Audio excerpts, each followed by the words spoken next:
Pembacaan kitab hari ini ada di Ayub pasal yang ke-1. Kesalehan Ayub dicobai. Ada seorang laki-laki di tanah Uz bernama Ayub. Orang itu saleh dan jujur. Ia takut akan Allah dan menjauhi kejahatan.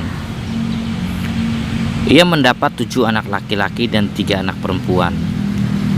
Ia memiliki 7.000 ekor kambing domba, 3.000 ekor unta, 500 pasang lembu, 500 keledai betina, dan budak-budak dalam jumlah yang sangat besar. Sehingga orang itu adalah yang terkaya dari semua orang di sebelah timur.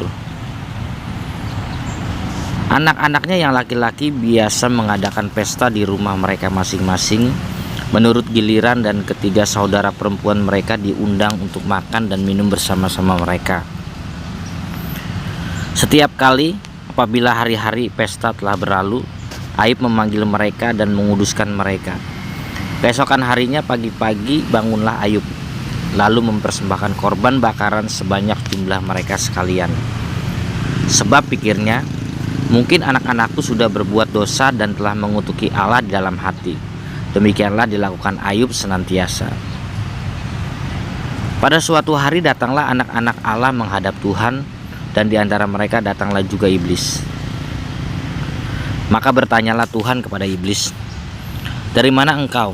Lalu jawab iblis kepada Tuhan, "Dari perjalanan mengelilingi dan menjelajahi bumi."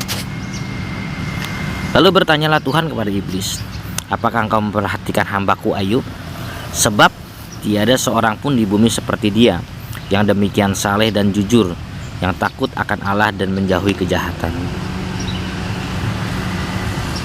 Lalu jawab iblis kepada Tuhan, "Apakah dengan tidak mendapatkan apa-apa Ayub takut akan Allah? Bukankah engkau yang membuat pagar sekeliling dia dan rumahnya serta segala yang dimilikinya? Apa yang dikerjakannya telah kau berkati, dan apa yang dimilikinya makin bertambah di negeri ini. Tetapi ulurkanlah tanganmu dan jamahlah segala yang dipunyainya. Ia pasti mengutuki engkau di hadapanmu." Maka firman Tuhan kepada iblis, "Nah, segala yang dipunyainya adalah dalam kuasamu. Hanya janganlah engkau mengulurkan tanganmu terhadap dirinya." Kemudian pergilah iblis dari hadapan Tuhan. Pada suatu hari, ketika anak-anaknya yang lelaki dan yang perempuan makan-makan dan minum anggur di rumah saudara mereka yang sulung, datanglah seorang pesuruh kepada Ayub dan berkata, "Sedang lembu sapi membajak dan keledai-keledai betina makan rumput di sebelahnya. Datanglah orang-orang Sheba menyerang dan merampasnya, serta memukul penjaganya dengan mata pedang. Hanya aku sendiri yang luput sehingga dapat memberitahukan hal ini kepada Tuhan."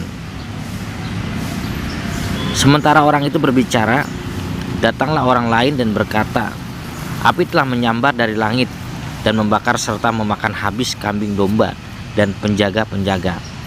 Hanya aku sendiri yang luput sehingga dapat memberitahukan hal itu kepada Tuhan."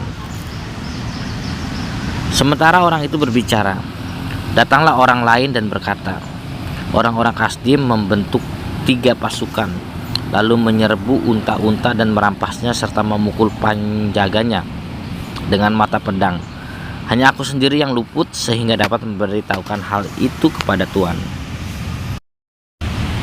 Sementara orang itu berbicara, datanglah orang lain dan berkata, "Anak-anak Tuhan yang lelaki dan yang perempuan sedang makan-makan dan minum anggur di rumah saudara mereka yang sulung."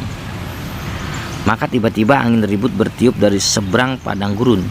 Rumah itu dilandanya pada 4 penjurunya, dan roboh menimpa orang-orang muda itu, sehingga mereka mati. Hanya aku sendiri yang luput sehingga dapat memberitahukan hal itu kepada Tuhan. Maka berdirilah Ayub, lalu mengoyak jubahnya dan mencukur kepalanya. Kemudian sujudlah ia menyembah. Katanya, "Dengan telanjang aku keluar dari kandungan ibuku, dengan telanjang juga aku akan kembali ke dalamnya. Tuhan yang memberi, Tuhan yang mengambil. Terpujilah nama Tuhan." Dalam kesemuanya itu, Ayub tidak berbuat dosa dan tidak menuduh Allah berbuat yang kurang patut. Demikianlah firman Tuhan.